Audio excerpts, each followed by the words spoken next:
आज के इस शुभ अवसर पर मैं अपनी बात को शुरू करूं, उससे पहले सरस्वती ज्ञान की देवी के लिए दो लाइनें आप लोगों के सामने रखना चाहता हूं। बच्चों, उम्मीद करता हूं कि आप सभी लोग इस बात को समझेंगे। अपूर्व को अपि कोसो अयम विद्यते तव भारती वे तो वृद्धि माया इच्छा मायाति संशया। हे भारती, हे सरस्वती, आपका खजाना कितना अनोखा है। जिसको जितना बांटते हैं उतना बढ़ता है और जितना रखते हैं अपने पास संचय करते हैं उतना घटता है।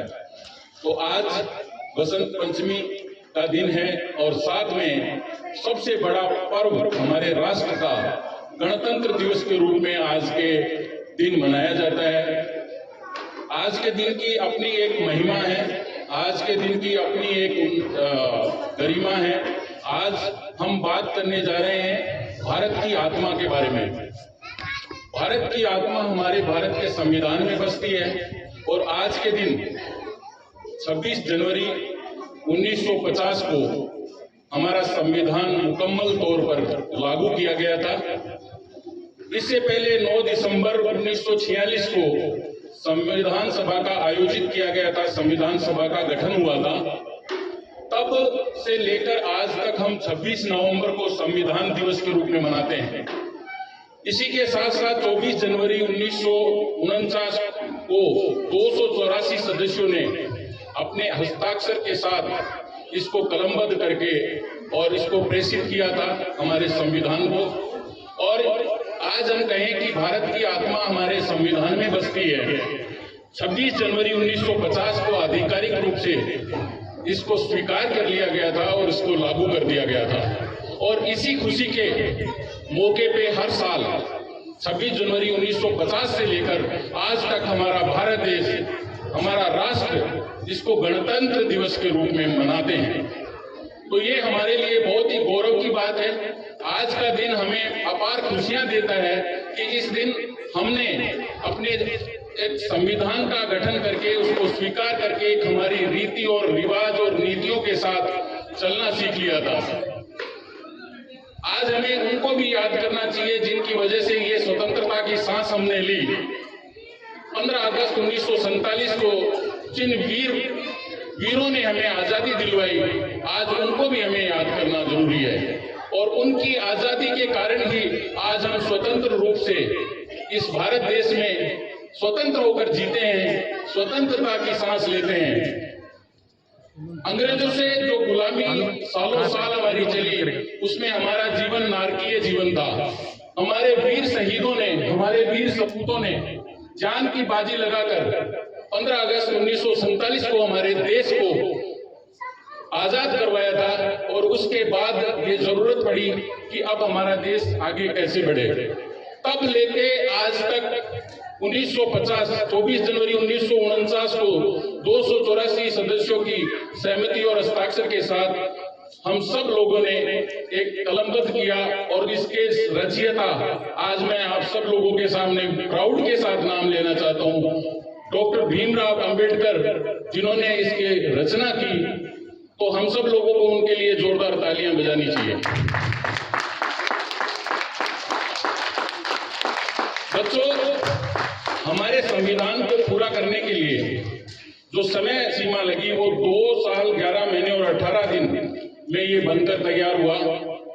और आज हमारा जो संविधान है वो हमें एक राह दिखाता है। और इसीलिए मैं कई बार कहता हूं कि हमारा संविधान हमारी आत्मा है, भारत राष्ट्र की आत्मा है। और इसी के अनुरूप भारत में हम सब लोग स्वतंत्र रूप से अपने अधिकारों का, हमारे मूल्यों का, हमारे सभी सीमा रेखाओं का, जो भी हमारे धर्मों का, हम सब लोग अपने अपने हिसाब से हम जीते हैं।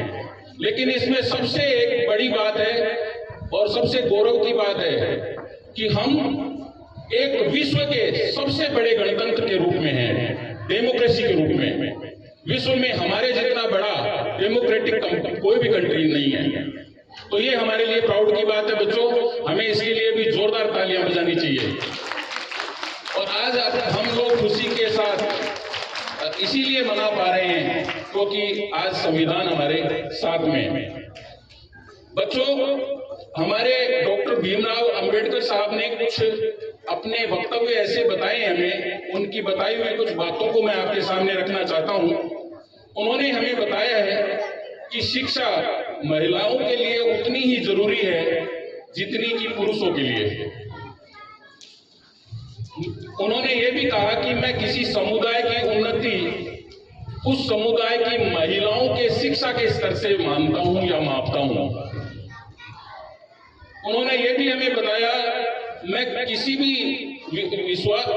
वे इतिहास नहीं बनाते जो इतिहास को भूल जाते हैं। उन्होंने अगली जो बात हमें बताई, सिखाई, आप बच्चों सुन रहे हो मेरी बात को? सुन रहे हो? वे लोग इतिहास नहीं बनाते जो इतिहास को भुला देते हैं। उन्होंने हमें यह भी सिखाया। उन्होंने हमें यह भी सिखाया कि धर्म मनुष्य के लिए नहीं है। क्या सिखाया? धर्म मनुष्य के लिए है, न कि मनुष्य धर्म के लिए। धर्म मनुष्य के लिए है, न कि मनुष्य धर्म के लिए।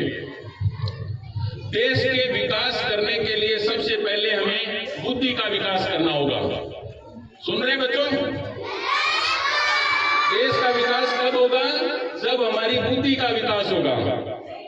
और हमें भाग्य पर नहीं, अपनी ताकत पर भरोसा रखना चाहिए, अपनी शक्तियों पर भरोसा रखना चाहिए। और उन्होंने एक बात और कही थी कि मुझे अगर लगा कि मेरे बनाए हुए संविधान का दुरुपयोग हो रहा है तो मैं इसे जला दूंगा। अगर उन्होंने एक बात और कही थी कि अगर आप आधुनिक भारत का सपना रखते हो कि हमारा भारत और विकसित हो, तो सभी धर्मों को एक साथ आना होगा। समझ में आया बच्चों? और यहां पर जब धर्म की बात आती है तो मैं कहता हूं कि मजहब नहीं सिखाता आपस में बैर रखना। हिंदी है हम वतन है, हिंदुस्तान हमारा, और सारे जहां से अच्छा हिंदुस्तान हमारा। हम बुलबुले हैं इसकी, ये गुलसिता हमारा। इसी के साथ उन्होंने एक बात हमें और सिखाई कि संविधान वकीलों का दस्तावेज नहीं है, बल्कि जीने का एक जरिया है, जीने का एक माध्यम है। तो आओ हम सब मिलकर के डॉक्टर भीमराव अंबेडकर साहब के बताए हुए इन रास्तों पर चलें और हमारे देश में उन्नति करें, हमारे बुद्धि का विकास करें और सर्वधर्म समभाव की भावना के साथ यहाँ पर खुद भी जिए और अपने सभी धर्म के मानने वालों लोगों का सम्मान करें। इसी के साथ बहुत बहुत धन्यवाद है जो आज आप लोगों ने इस तरीके का आयोजन किया। प्रधानाचार्य आमिर अली जी और तमाम जो अध्यापकगण, अध्यापिकाएं, उन सब का मैं बहुत ही आभार प्रस्तुत करना चाहता हूं कि आप सभी लोगों ने मुझे ये अवसर दिया। Thank you very much. जय हिंद, जय भारत। भारत माता की, भारत माता की।